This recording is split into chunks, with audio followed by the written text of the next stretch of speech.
Sering nggak sih ibu itu marahnya itu agak kelewatan? Iya. Pakai mic dong. Iya. Iya. Ini beliau emosional tapi manjanya setengah mati. Aduh, ampun deh bener. Kalau nggak diperhatiin jengkel pasti. Betul ya? Bener nggak saya? Pakai mic dong. Kalau nggak diperhatiin jengkel, bener nggak sih? Betul.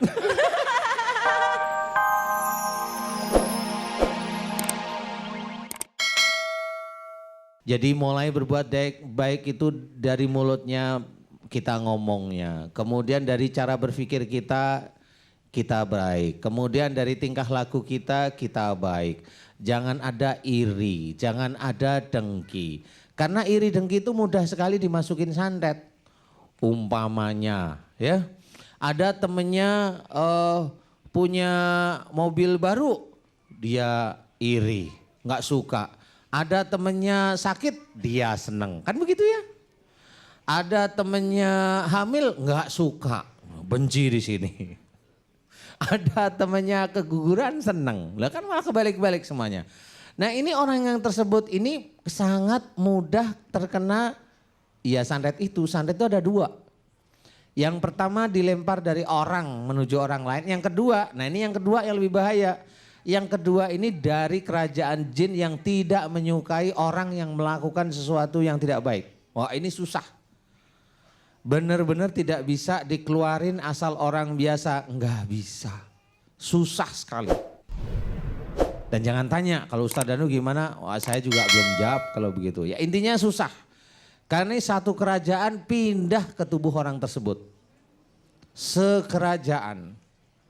Tapi alhamdulillah ada juga jamaah yang di sini yang alhamdulillah sembuh. Yang sejak kecil dia kemasukan beberapa kerajaan jin. Kemudian alhamdulillah sekarang sudah sembuh. Beliau jamaah itu dari Sumatera. Tapi nggak perlu saya ceritakan namanya siapa. Tapi benar serius gitu. Jadi sedikit langsung kesurupan. Sedikit kesurupan sekarang enggak. Sholat itu kalau sholat berjamaah susah. Pasti jatuh. Alhamdulillah sekarang sudah normal. Nah yang susah adalah bagaimana cara kita itu mengatasi agar tidak terkena. Yang pertama kita harus menjalankan kewajiban yang diwajibkan oleh Allah pada kita. Sholat, kemudian berpuasa, kemudian baca Quran yang niatnya karena Allah Ta'ala ya. Jadi jangan baca Quran, saya mau baca ini, maunya biar kaya, rezeki jalan terus, suratnya itu aja dibaca, kan gitu. Ya jangan karena Allah, baca apapun karena Allah ya. Dan berbuat baik kepada suami, berbuat baik kepada istri, berbuat baik kepada anak-anak kita, kita hormat. Kepada mbak-mbak yang membantu di rumah kita hormat. Jangan itu yang membantu, kita yang gaji, akhirnya kita dolim. Nggak boleh, itu juga sarana yang gampang sekali santet itu masuk. Nah karena apa? Karena ada salah satu orang ini di Indonesia ini memang orangnya ini kayaknya gendeng nih ya. Kayaknya loh. Sebelum Ustadz siapa yang gendeng, Ustadz tahan dulu. Kita akan kembali lagi setelah yang berikut ini. Tetap di Bengkel Hati.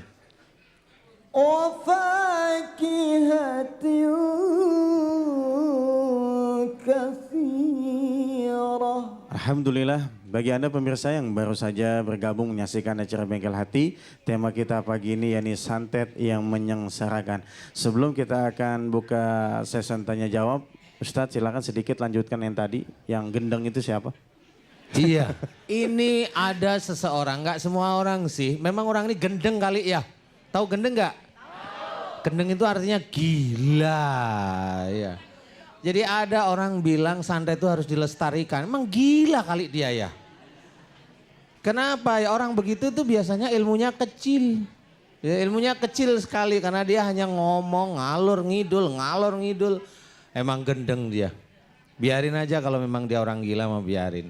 Intinya santet itu kalau bisa jangan kita lakukan. Salah satunya kita mencoba memberikan ilmu adalah dengan pengajian seperti ini. Ya kan? Kenapa? Biar orang itu paham, oh begitu tuh mencantet, oh begitu tuh nggak boleh, oh begini tuh musyrik, oh begini tuh syirik. Seperti itu harus kita lakukan, kita ketahui. Sehingga jangan sampai kita itu terlena dengan nafsu duniawi kita sehingga kita melakukan sesuatu yang sebenarnya Allah tidak ridho. Nauzubillah min zalik ya. Jangan sampai. Insyaallah. Amin. Mudah-mudahan kita semua nggak kena santet. Amin. Amin. Dan kita bukan orang santet. Amin. Tapi kita suka makan sate. Insyaallah.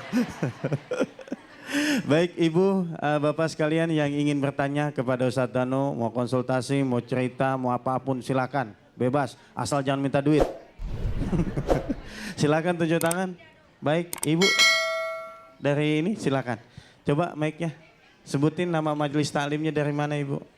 Assalamualaikum warahmatullahi wabarakatuh. Waalaikumsalam warahmatullahi wabarakatuh. Nama saya Ibu Suripah, jamaah dari Majelis Taklim As-Sa'adah, Pondok Pesantren Rodotul Quran, Gunung Simping, Cilacap. Mau bertanya dan minta solusinya sama Ustadz Danu. Iya Bu.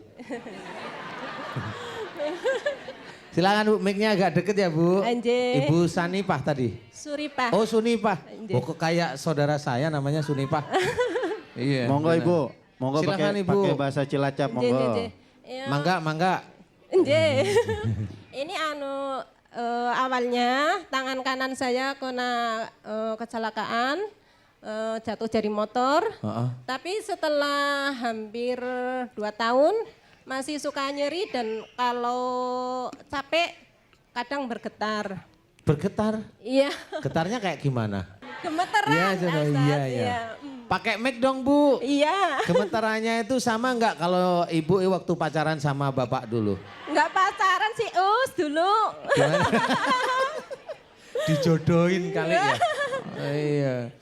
Ya sudah begini, Ibu rasanya kalau sakit sampai ke bahu sini? Iya, terus kadang juga dari sini sampai kepala sampai kaki itu suka sakit sebelah gitu loh Us. Suka sakit. Sebelah. Ada aja panggilannya itu. Tinggal Pak Ustadz gitu aja udah dua suku kata itu udah gampang, masih pakai us. Ayo Us. Ya sudah. Ibu Sunipah, begini nih. Saya mau tanya, Ibu kalau melakukan pekerjaan, mengerjakan pekerjaan nih, entah di rumah, entah Ibu di kantor umpamanya, sering nggak sih Ibu itu marahnya itu agak kelewatan? Iya. Pakai mic dong. Iya. Iya. Ini beliau emosional tapi manjanya setengah mati. Aduh, ampun deh bener. Kalau nggak diperhatiin jengkel pasti. Betul ya? Bener nggak saya? Pakai mic dong. Kalau nggak diperhatiin jengkel, bener nggak sih? Betul. Ya sudah. Ibu nanti kalau melakukan pekerjaan apapun yang dikerjakan Ibu Sunipah baik di rumah dengan suami atau dengan anak-anak atau dengan keluarga maupun pekerjaan itu dikerjakan di kantor. Nih di kantor nih kalau Ibu punya kantor. Kantornya di sawah Ustadz. Oh ya sudah. Tolong jangan emosional karena Allah. Jangan sering marah, gregetan, marah. Jangan. Pokoknya belajar untuk tidak marah lagi karena Allah. Mau nggak Ibu Sunipah? Insya Allah Insya Allah mau ya. Iya. Biasanya sering jengkel tuh sama siapa? Sama suami? Sama anak. Sama anak? Oh ya sudah. Bu jangan sering jengkel lagi karena Allah ya. Belajar untuk kalau anak melakukan sesuatu nggak cocok sama ibu santai aja. Mau nggak? Insya Allah ya. Mau. Oke, sekarang Ibu waktu mau datang ke sini tangannya sakit nggak sebelum sampai ke masjid? Sakit itu ada waktunya kalau dingin atau kecapean gitu. Kalau dingin atau kecapean? Iya. Kalau sakit yang sebelah tadi, kalau pas apa? Pas capek juga. Capek yang kayak apa? Terlalu capek bekerja gitu kan. Oh, bekerja ya? Nggak dicocokin tanam ya? Iya, betul. Iya Ibu. Ibu Sunipah. Iya. Biasanya kalau lagi jatuh kemudian sakitnya nggak selesai padahal nggak ada masalah. Biasanya ada kelompok makhluk itu yang memang ngendon di tubuh Ibu. Tapi ada masalah. Pakai mic dong. Ada masalah dulu bawah sama atas siku itu ada retak. tulangnya. Bawah sama atas apa? Siku. Oh siku. Iya. Itu retak. Iya. Tapi sudah membaik. Insya Allah sudah Oh kayaknya. alhamdulillah sudah ya, sudah nggak apa-apa. Ibu nanti begini, saya kasih doa ya. Nanti doanya seperti ini. Ya Allah, jika habis sholat, berdoa ya Allah jika sakit di sebelah tangan kananku atau di sebelah tubuh sebelah bagian kanan ya. Kanan. Jika itu disebabkan karena kesalahan dan dosa-dosaku karena aku banyak salah. Jika aku mengatur dengan anak-anakku atau dengan suamiku atau dengan saudara-saudaraku, aku mohon ampun kepadamu. Jadi dimohonkan sakitnya ini, kalau itu ada kesalahan dari kita mohon ampun pada Allah. Dan doa itu diulang dengan santai, Dan kalau ibu benar-benar serius santainya, maksudnya serius dalam berdoanya, kemudian merubah sehari-hari tidak jengkel lagi dengan anak-anak atau dengan suami atau dengan siapapun, insya Allah ini makhluk-makhluk yang nempel di tangan ini mulai dia kendor-kendor dan insya Allah bisa keluar dari tubuh. Hanya itu aja. Ya. Amin. Sudah paham? Mudah-mudahan manfaat ya Bu Sunipah. Amin. Ya. Assalamualaikum warahmatullahi wabarakatuh. Waalaikumsalam warahmatullahi wabarakatuh.